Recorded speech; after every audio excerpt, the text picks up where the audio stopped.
est la parole d'Allah, aussi parfaite soit-elle. Ouvrez-le avec humilité pour apprendre. Et ne croyez pas qu'une fois l'avoir lu, vous n'avez plus besoin de le relire. Il contient des miracles et il est la solution de bien des problèmes. Voici les miracles du livre.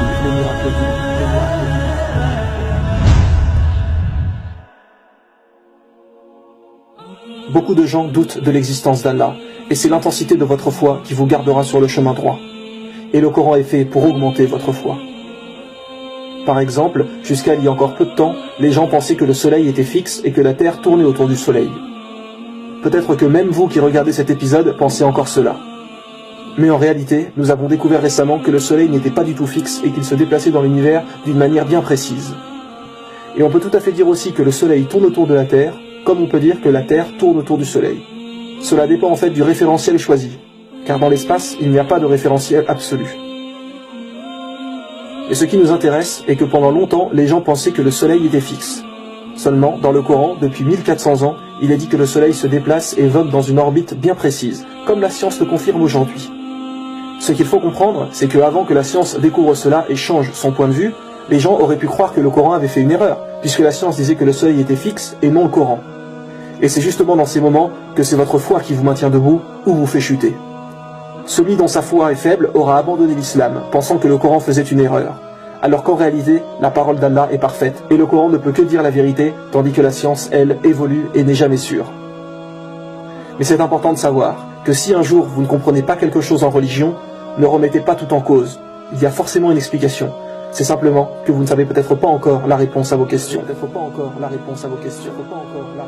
Mais ne remettez jamais l'islam en doute. Car le soleil se déplace bien dans l'univers. Il vous suffit simplement de regarder sur internet pour le confirmer. Et il est dit dans le Coran, chapitre 21, verset 33, « Et c'est lui qui a créé la nuit et le jour, le soleil et la lune, chacun voguant dans une orbite. » Chapitre 55, verset 5, « Le soleil et la lune évoluent selon un calcul minutieux. » Ou bien encore, chapitre 36, verset 40, « Le soleil ne peut rattraper la lune, ni la nuit devancer le jour, et chacun vogue dans une orbite. » Ne doutez pas de la parole de notre Créateur. Louange à Allah, celui qui connaît ce que nous savons et ce que nous ne savons pas. Il faut savoir déjà qu'en langue française, le Coran perd une grande partie de ses miracles. Pourquoi? Car son style linguistique est absolument parfait. Je donnerai des exemples plus tard dans l'épisode pour que vous compreniez mieux. Mais si vous écrivez un poème aujourd'hui avec des rimes à chaque fin de phrase, et ensuite vous le traduisez en anglais, les phrases auront toujours le même sens, mais par contre vous perdrez les rimes. Certains aspects miraculeux du Coran ne sont compréhensibles qu'en arabe. Vous comprendrez plus en détail à la fin de l'épisode. Voici certains petits aspects qui sont également extraordinaires. La sourate Al-Baqarah, qui est la deuxième sourate du Coran et également la plus longue, contient 286 versets. Et si vous regardez au milieu de cette sourate, donc au verset 143, Allah dit « Et nous avons fait de vous une communauté du juste milieu ». Allah emploie le mot « milieu ». Et ce verset tombe pile au milieu de la sourate au verset 143. Et rappelez-vous mes frères et sœurs que les versets du Coran ont été révélés dans le désordre.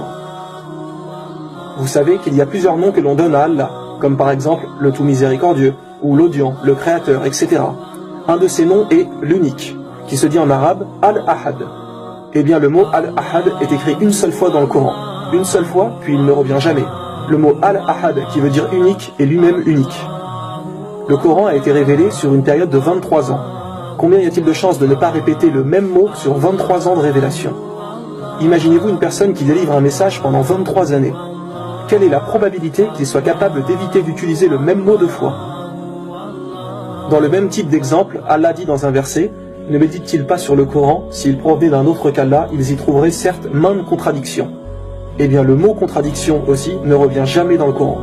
Un petit malin qui voudrait vraiment chercher une erreur pourrait dire que si on prend cette phrase au sens littéral de chez littéral, on retrouve le mot contradiction parfois dans le Coran, alors que Dieu dit qu'on ne retrouve pas de contradiction. Mais même le mot en lui-même n'apparaît plus après. Encore une fois, quelle probabilité de ne pas utiliser deux fois le même mot en 23 ans? Cela peut paraître simple, mais rendez-vous compte de la précision des choses. Savez-vous ce que le mot Coran veut dire? La définition même du mot veut dire réciter, quelque chose qu'on récite. Aujourd'hui, quand une musique sort, parfois celle-ci fait le buzz et elle est vue des centaines de milliers de fois, puis très vite on l'oublie et hop, on passe à une autre. Les gens chantent la musique plusieurs fois, puis s'en lassent. Idem pour un film qui marche, il fait un carton et avec le temps, d'autres films le remplacent. Alors que le Coran, depuis plus d'un millénaire, est récité constamment, et aujourd'hui par plus d'1 milliard de personnes. Aucun livre depuis l'histoire de l'humanité a été autant récité. De plus, aujourd'hui, avec le décalage horaire, sachez que l'Aden, qui est l'appel à la prière, est récité 24 heures sur 24. Jamais l'appel à la prière n'est stoppé dû au décalage horaire. Constamment, il est récité sur terre. Quand le prophète sallallahu alayhi wa sallam a donné ce mot, le Coran, comment pouvait-il savoir si celui-ci allait être encore récité dans 1000 ans, si ce n'est par la révélation d'Allah? Même le mot Coran est miraculeux en soi. Tout est parfaitement bien choisi. Prenez n'importe quelle star, avec le temps, on finit par l'oublier. Alors que le prophète Mohammed, sallallahu alayhi wa sallam, est depuis 1400 ans aimé par les musulmans.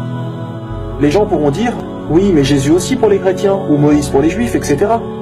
Et ce qui est intéressant, c'est qu'un verset du Coran parle de la renommée du prophète. Il est dit, chapitre 94, verset 4, « Et exalté pour toi ta renommée ». Et dans l'appel à la prière, lorsqu'il est dit « J'atteste que Mohammed est le prophète d'Allah », nous devons répéter la même chose. J'atteste que Mohammed est le prophète d'Allah. Et à chaque fois que nous entendons son prénom, nous devons dire que la paix et les bénédictions d'Allah soient sur toi, Mohammed. Et étant donné que l'Aden est récité 24 heures sur 24, eh bien sans arrêt, la renommée du prophète est mise en avant. Le Coran est parfait et préservé jusqu'à la fin des temps. Outre le fait qu'Allah dit qu'il en est le gardien, et cela nous suffit pour croire que personne ne le modifiera jamais, Allah dit aussi qu'il a rendu le Coran facile pour la mémorisation. Et aujourd'hui, des milliers, voire des millions de gens connaissent le Coran par cœur. Même des enfants de 6-7 ans le connaissent sur le bout des doigts. Dans la prière, nous récitons des sourates de celui-ci. Donc beaucoup d'imams, etc. le connaissent parfaitement. Alors imaginez maintenant si on brûlait tous les livres religieux, Bible, Coran, Torah, les Védas, etc. Rien que pour la Bible, il serait quasi impossible de la réécrire parce que peu de gens, voire personne, la connaissent par cœur. De plus qu'il existe des versions différentes, retravaillées et modifiées par l'humain. Donc personne ne se mettrait d'accord. Croyez-vous que vous remettriez les Védas ou la Torah comme cela? Idem, ce serait mission impossible. Et en plus de cela, l'origine réelle de la Bible et des autres livres est confuse. Elles ont plusieurs sources différentes. Mais allez dans une mosquée et demandez aux musulmans de réécrire le Coran, et en une journée, le Coran est de nouveau là. Et mot pour mot, identique à avant. Car si quelqu'un faisait une erreur, il serait immédiatement corrigé par d'autres. Tout comme si vous vouliez faire le malin, et vous amuser un moment à modifier un verset. Votre supercherie ne durera même pas un jour, car elle sera détectée directement par les autres. Les gens récitent le Coran sans cesse, donc personne ne modifiera jamais le Coran. Quand vous avez appris à l'école les grandes révolutions, la Révolution française, la Révolution bolchevique en Russie, etc., vous vous rendez compte que toutes ces manifestations ont changé surtout le régime politique. Mais dans la vie personnelle des gens, cela n'a rien vraiment changé. Alors que lorsque l'islam est arrivé, les gens n'ont pas seulement changé le régime politique qui était à l'époque, mais toute leur vie. Leur manière de s'habiller, leur langage, le comportement avec les gens, ce qu'ils mangeaient, l'hygiène, etc. Et les gens qui proposaient ces idées politiques pour ces nouveaux régimes n'ont bien souvent pas vu ces révolutions durant leur vivant. Ce n'est que des années plus tard que cela est venu. Alors que durant la vie du prophète, sallallahu alayhi wa sallam, tout a changé directement, car il était guidé par Dieu.